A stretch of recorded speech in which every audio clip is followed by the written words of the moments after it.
Hello and welcome to the Our Giant Leap podcast, presented by the Space Generation Advisory Council. Our Giant Leap discusses diversity, equality, and inclusion issues within the global aerospace industry. My name is Amin, and I will be your host for today's Space Chronicle. At some point, we've all seen a wonderful picture of space. Whether it's a galaxy, the moon, or a distant supernova, we've all been amazed by the beauty of space and the mysteries it holds. Will a day come when we have all the answers? I hope not. Because if that day ever comes, life would become dull. For me, and I'm sure you share this opinion, dear listeners, what makes space so mind blowing is everything we don't know, or the new planets and the stars, black hole, neutron stars, and who knows what else is hiding in the depth of the universe, waiting to be discovered. Our curiosity has led us on an incredible cosmic journey of knowledge and discovery. But curiosity would be a curse without the means to satisfy it. After all, what's the point of asking questions if we can't search for the answers? In our quest for knowledge, humanity has developed many techniques mathematical equations, computer simulation, and massive particle accelerators spanning two countries. Our drive for knowledge has pushed us to create increasingly complex methods to peek into the heart of nature and uncover its secrets. But when it comes to astronomy, nothing beats taking a picture of the universe and observing it with one eyes. The first telescope was built about 420 years ago by a Dutch eyeglass maker named Hans Lippershey. But it became famous when Galileo Galilei used it for astronomy, looking at the planets for the first time and unraveling the mysteries of these celestial wanderers in the night sky. Fast forward to 2024.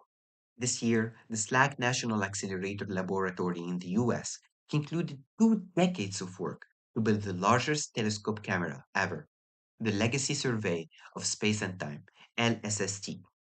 The LSST is a 3,200 megapixel camera, more than 1.5 meters in diameter. For comparison, the latest iPhone has only 48 megapixels. Once placed on top of the telescope at the Vera Rubin Observatory in Chile, this masterpiece of science and engineering will have one mission to revolutionize our understanding of the universe. By capturing high resolution images of celestial objects, we will soon start producing the greatest movie of all time and the most informative map of the night sky ever assembled, said Zaliko Ivezic, a professor at the University of Washington. The camera was developed to study dark matter, the mysterious substance that makes up 25% of the universe, yet we can't see it. It doesn't interact with light, it only exerts gravitational pull. But wait a minute. Why are we building a massive camera investing millions of dollars to take pictures of something we can't see?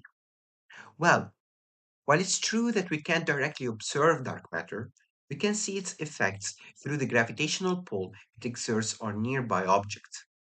By observing how normal matter behaves, we can better understand and gain insights into dark matter. But to do this, we need high resolution images to minimize uncertainties.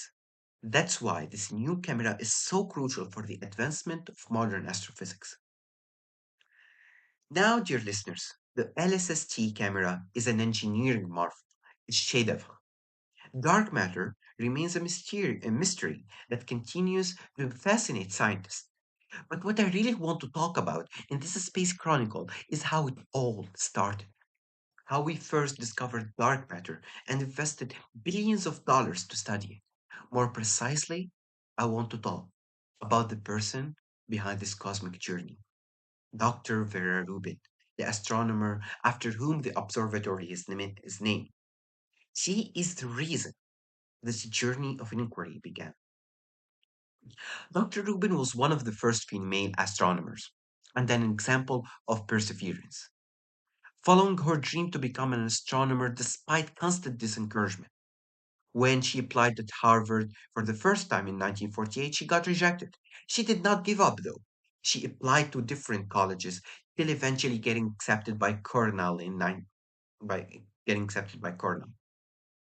In 1917, while studying the speed of stars and galaxies, Dr. Vera Rubin and her colleague made an observation that sparked a revolution in modern astrophysics. Contrary to the expectation at the time, they discovered that stars at the outer edge of the galaxies did not move slower than those near the center. They led This led to the groundbreaking conclusion that there must be an unseen form of matter holding the galaxies together, dark matter. Dr. Rubin's career can be summarized in 10 minutes.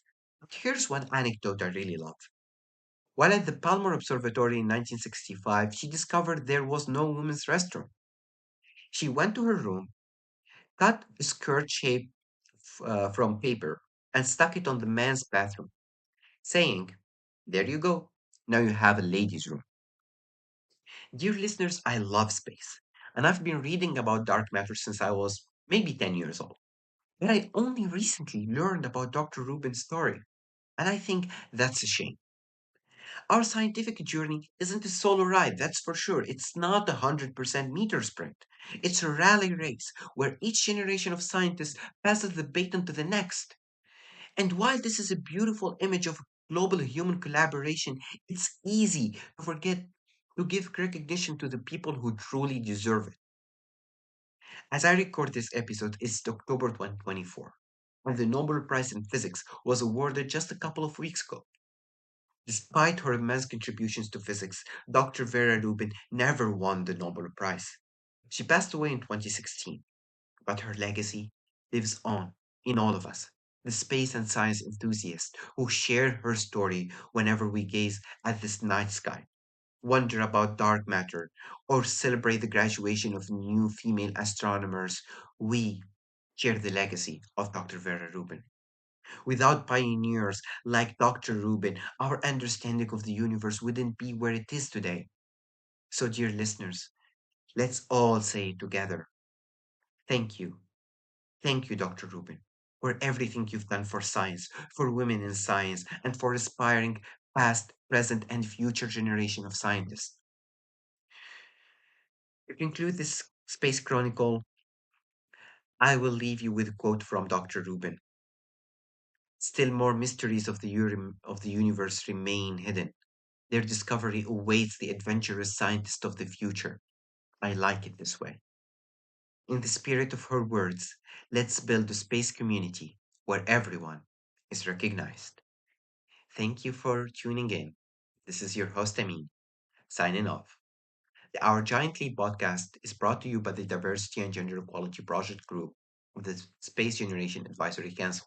You can interact directly with us on the Diversity and Gender Equality Project Group social media and leave feedback or advice from your side.